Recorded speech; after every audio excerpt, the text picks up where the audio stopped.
Persuasion. Louisa Musgrove's Fall.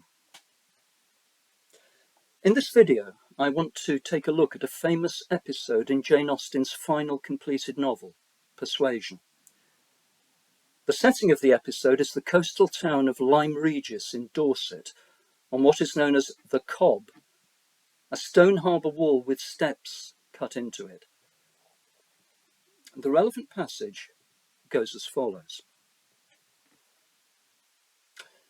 There was too much wind to make the high part of the new cob pleasant for the ladies, and they agreed to get down the steps to the lower, and all were contented to pass quietly and carefully down the steep flight, excepting Louisa.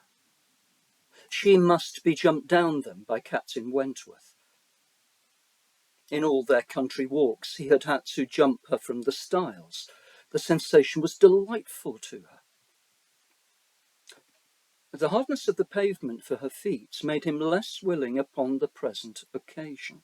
He did it, however. She was safely down, and instantly, to show her enjoyment, ran up the steps to be jumped down again. He advised her against it, thought the jar too great. But no, he reasoned and talked in vain. She smiled and said, "I'm determined I will." He put out his hands. She was too precipitate. By half a second, she fell on the pavement on the lower cob and was taken up, lifeless. There was no wound, no blood, no visible bruise, but her eyes were closed. She breathed not. Her face was like death. The horror of that moment to all who stood around. Captain Wentworth, who had caught her up, knelt with her in his arms, looking on her with a face as pallid as her own, in an agony of silence. "She's dead! She's dead!" screamed Mary, catching hold of her husband and contributing with his own horror to make him immovable. And in another moment, Henrietta, sinking under the conviction, lost her senses too, and would have fallen on the steps, but for Captain Benwick and Anne, who caught and supported her between them.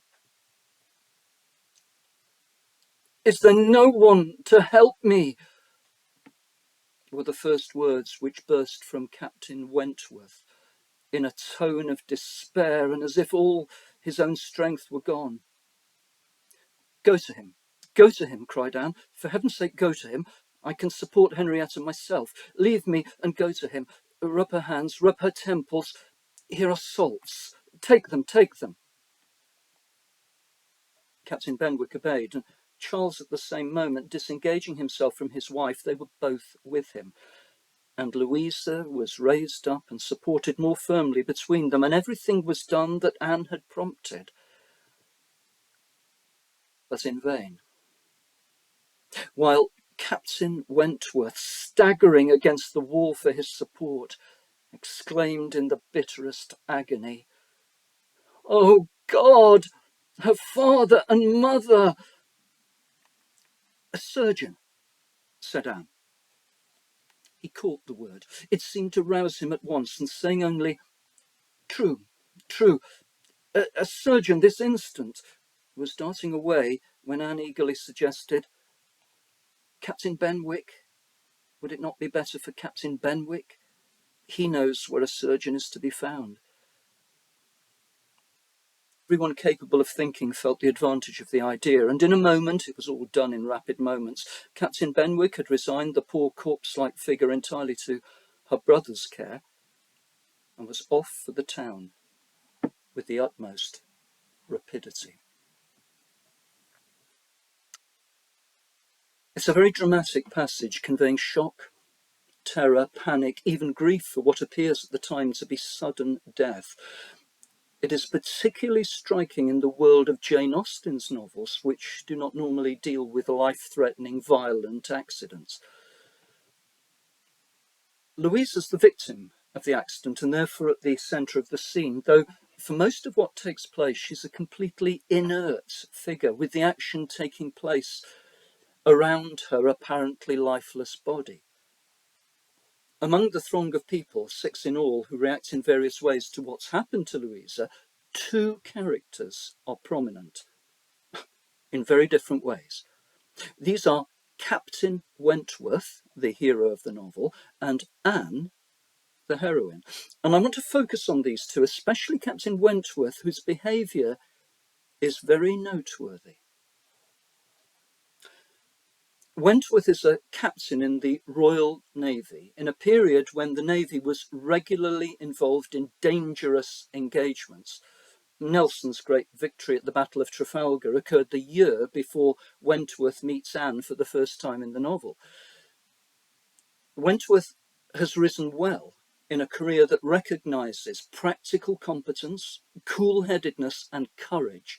And everything about him in the rest of the novel suggests that he possesses these qualities to a high degree. And yet, this successful, highly capable captain in the most acclaimed naval force in the world at this period in history, this man who's young enough to act with energy, agility and strength, yet also mature and experienced enough, he's 31 years old, mature and experienced enough to be cool, calm and collected in an emergency. This man seems to be semi-helpless, drained of strength of will, at one point described as staggering against the wall for his support and exclaiming in the bitterest agony the words, "O God, her father and mother." As I shall go on to show, these words are very important in revealing his state of mind. For now, I simply want to contrast them with the exclamation that immediately follows, which is Anne's urgent cry of "a surgeon." In strictly practical terms, as a response to a medical emergency, Wentworth's words are of no use at all, whereas Anne's exclamation is completely to the point. And its stark relevance to the emergency immediately rouses Wentworth to the action of darting away to fetch a doctor, until Anne stops him by saying that Benwick, who lives locally, would be better placed to find medical help. Consider carefully what's happening here. A Royal Navy ship's captain, who would have been practiced in keeping calm and self-controlled, even in the smoke, confusion and danger of a sea battle, with musket balls and cannonballs flying through the air, severing limbs and heads and causing general carnage. A courageous and experienced captain like Captain Wentworth should have been the one to call for a surgeon and issue orders to others. But no, he cannot think straight at all, reeling physically and crying out in horror, with the cool thinking left to someone who is inexperienced in dealing with dangerous emergencies and who has to correct his rash and thoughtless attempt to do something when he's aroused to act. The picture that I've just painted of the contrast between Anne and Wentworth very much shows Anne as an admirable character, someone who's described a little later in the incident as employing a mixture of strength, zeal, and thought. Anne displays all the excellent firmness of mind that Jane Austen wants us to understand as fundamental to her character. And she's presented as a foil to Wentworth's weakness and incapacity at this point in the novel. So, how do we account for Wentworth's failure? The answer is that Jane Austen is presenting us with a picture of a man who's utterly demoralised, with all his courage and capacity for decisive action rendered useless by his utterly mortifying shame and remorse at the fact that Louisa's fall is his own most grievous fault. At the start of the passage that I read earlier, we learnt of Louisa's delight in being regularly jumped down by Wentworth from stiles on country walks. As a young woman feeling herself admired by a dashing, manly naval officer, she's taken pleasure in being whisked to a safe landing by the strong arms of the man whom she feels a growing affection for. This is what happens twice on the steps of the Cobb. The first time with no mishap, the second disastrously. We're told that Wentworth is clearly unhappy about jumping her down the first time, knowing that the Cobb made of solid stone is not a safe landing place. But he allows himself to be pushed by her into doing it a second time, against his better judgment. Of course, Wentworth knows there's more to it than simply a lack of judgment on his part. There's also a lack of necessary firmness, a failure to behave as the responsible older person. He's more than 10 years older than Louisa. The mature adult trusted by Louisa's parents to look after her and protect her. All of this is expressed in his anguished cry of, "O God, her father and mother."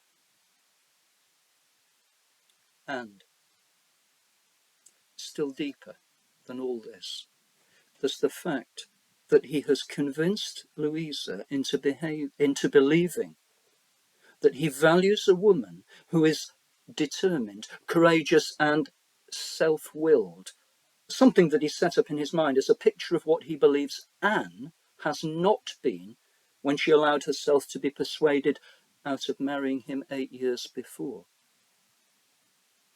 Louisa, therefore, thinks that jumping from stiles and high steps into Wentworth's arms is not only physically, romantically pleasurable, but also, rather absurdly, that it's proof of the moral excellence in a woman that Wentworth values highly. He has actually taught her to act recklessly. Wentworth, seeing Louisa lying unconscious on the cold stone of the Cobb, is so horribly racked with remorse. The word agony is used twice in the passage, and so is the word despair.